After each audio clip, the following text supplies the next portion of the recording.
అనంతపురం జిల్లా కేంద్రంలో ఆదివారం మధ్యాహ్నం 2:30 గంటల నుంచి 4 గంటల వరకు ఎస్సీ ఎస్టీ జేఏసీ ఆధ్వర్యంలో అఖిలపక్ష సమావేశం నిర్వహించడం జరిగింది.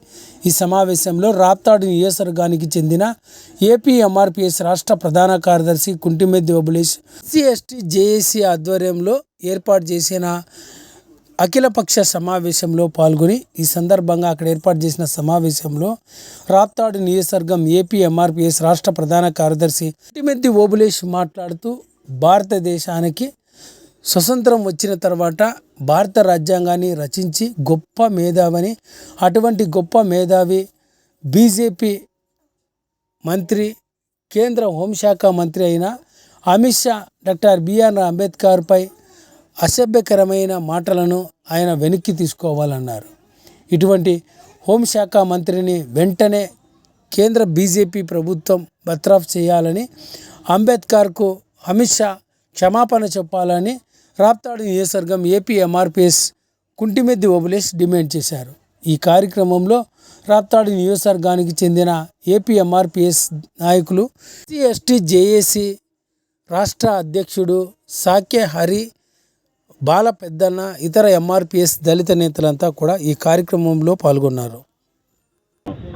అనంతపురం జిల్లాలో ఎస్సీ ఎస్టీ జేఎస్ అధ్యక్షులు సాకే హరి గారి ఆధ్వర్యంలో ప్రెస్ క్లబ్ నందు రౌండ్ టేబుల్ సమావేశంలో ఏదైతే మన భారతదేశం ఒక రాజ్యాంగాన్ని ఇచ్చినటువంటి మహానుభావుడు అంబేద్కర్ గారిని పార్లమెంటులో భారత రాజ్యాంగం రాసినటువంటి రాజ్యాంగంలో ఉండబడినటువంటి రాజ్యాంగంలో గెలిచి ఆయన ఒక హోంశాఖ మంత్రిగా ఉన్నటువంటి అమిత్ షా గారు ఎంత నీచమైన మాట,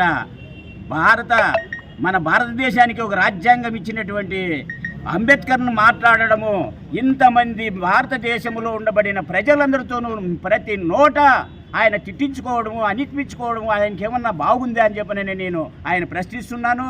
అది ఏదైతే ఇప్పుడు మన భారతదేశానికి ప్రధానమంత్రిగా ఉన్నటువంటి నరేంద్ర మోడీ గారు ఆయన చేతులెత్తి తలంచి మన అంబేద్కర్ గారికి నమస్కారం చేస్తున్నాడు. ఆయనకు అదన్నా తెలియదా? ఒక హోంశాఖలో ఉండి సీనియర్గా ఉండి ఇది దళిత గిరిజనులకు సంబంధించింది కాదు, భారతదేశంలో పుట్టినటువంటి ప్రజలందరి మనోభావాలను దెబ్బతీసే విధంగా ఉంది ఈ అమిత్ గారు మాట్లాడేది. కాబట్టి ఈయన కూడా ఒక రాజ్యాంగం ఇచ్చినటువంటి ఒక అంబేద్కర్నే మాట్లాడినాడంటే ప్రధానమంత్రిని కూడా తీసేసి నేనే ప్రధానమంత్రి కావాలనేటువంటి ఆలోచన కూడా ఈయనకుంటుందేమో అని చెప్పనని ప్రజలు ఖచ్చితంగా అనుమానం పడుతున్నారు. కాబట్టి ప్రధానమంత్రి గారు వెంటనే మీ బీజేపీ పార్టీ నుంచి ఆయన్ని వైదొలిగించాలని చెప్పని ప్రధానమంత్రికి విజ్ఞప్తి చేస్తూ మీ ఇక్కడ వచ్చినటువంటి పత్రికలకు అందరికీ ప్రత్యేకంగా మీకు అందరికీ ధన్యవాదాలు తెలియజేసుకుంటూ ఈ సమావేశాన్ని ఏర్పాటు చేసినటువంటి మా కూటమి మన హరి గారికి ప్రజా సంఘాల నాయకులందరికీ కూడా ప్రత్యేకంగా ధన్యవాదాలు తెలియజేసుకుంటూ సెలవు తీసుకుంటున్నాను.